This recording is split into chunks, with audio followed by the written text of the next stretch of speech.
I've always prided myself on being the kind of man who believes in second chances. I believed in love, in forgiveness, in the idea that people could grow and learn from their mistakes.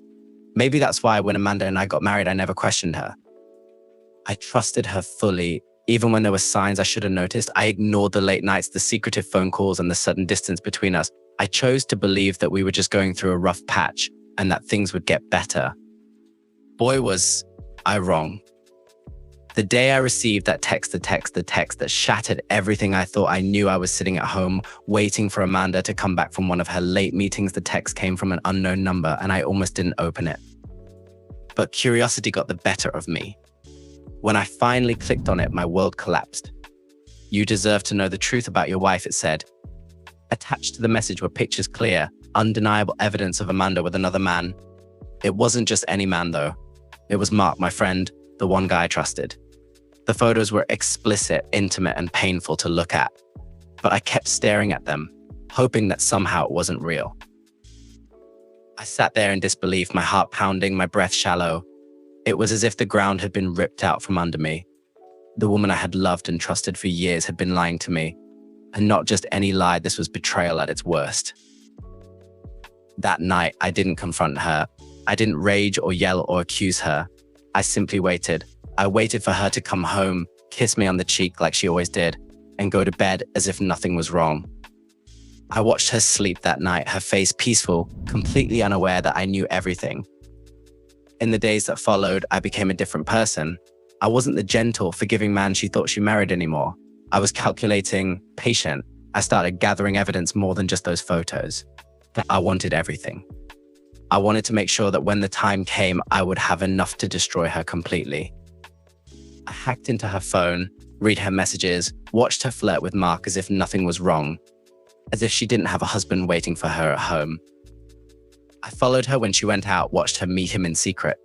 Every time I saw them together, a new wave of anger surged through me. But I kept it bottled up. I didn't confront her, not yet. I wasn't ready. No, I wanted my revenge to be perfect. I wanted it to be devastating. I started planning in secret. While Amanda was busy sneaking around with Mark, I was meeting with lawyers, financial advisors, and even private investigators. I learned how to protect myself legally, how to make sure she couldn't take anything from me in the divorce. I made sure I would walk away with everything and she would walk away with nothing. But that wasn't enough. I didn't just want to end the marriage. I wanted to destroy her, to make her feel the pain she had caused me. Amanda's birthday was coming up, and I decided that would be the perfect time to set my plan in motion. I went all out, organizing a huge surprise party at her favorite restaurant. I invited all her friends, her family, and of course Mark. The more people there, the better. The more witnesses to her downfall. The night of the party, Amanda was glowing. She had no idea what was coming. She thought I was the same loving, oblivious husband I'd always been. She laughed, joked, and thanked me for being the best husband in the world. It took everything in me not to laugh in her face. After dinner, I stood up to give a speech. I tapped my glass, and everyone turned their attention to me. Amanda smiled up at me, completely clueless. "I want to thank everyone for coming tonight," I began, my voice steady. "It's a special night because we're here to celebrate Amanda, the love of my life." She beamed at me. Oh, how quickly that smile would fade. "I've prepared something special to show everyone just how much she means to me." I turned toward the screen I had set up at the front of the room. "I think it's important that we all know who Amanda truly is." The lights dimmed, and the screen flickered to life. For the first few seconds, it was just a montage of happy memories, our wedding, vacations, birthdays. But then it shifted. The first photo of her with Mark appeared, followed by another and another. The room went dead silent. Gasps echoed as the affair unfolded on the screen. Moment by moment, every dirty detail laid bare for everyone to see. Amanda's face turned white. She jumped up, trying to stop the video, but I was ready.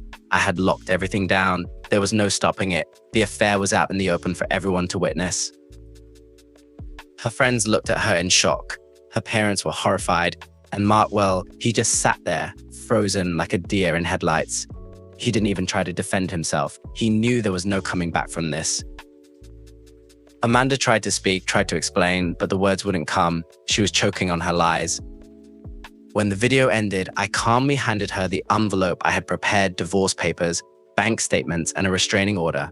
"You're done," I whispered. "You're going to leave this house, this marriage, with nothing, not a penny, and you'll never see me again." She tried to argue, to plead with me, but it was over. I had all the power now. I had already changed the locks on the house, frozen our joint accounts, and secured everything in my name. She had nowhere to go. As I walked out of the restaurant, leaving her to face the consequences of her actions, I felt a strange sense of peace. I had spent months planning this moment, and now that it had finally happened, I didn't feel guilty. I didn't feel bad for her. She deserved every ounce of what was coming to her. But Amanda wasn't finished yet. A few weeks after the divorce was finalized, she tried to contact me again. She showed up at my office looking haggard and desperate. "Please," she begged, tears streaming down her face. "I made a mistake. I didn't mean to hurt you. I was stupid." I looked at her, feeling nothing. "You weren't stupid, Amanda. You were cruel. You didn't care about me. You thought you could get away with it." "I've lost everything," she sobbed. "I'm sorry." I stared at her for a long moment. The woman standing in front of me was a shadow of the person she used to be.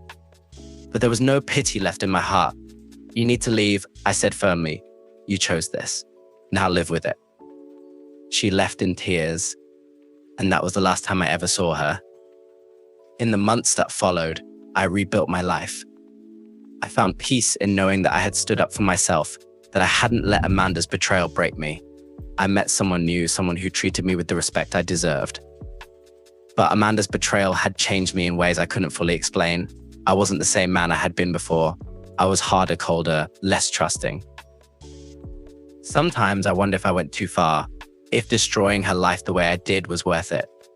But then I remember the lies, the deception, the way she looked at me every night, pretending everything was fine while she was sneaking off to be with another man. And I realized that, no, I didn't go too far. I did exactly what needed to be done. Amanda thought she could play me for a fool. But in the end, it was she who underestimated me.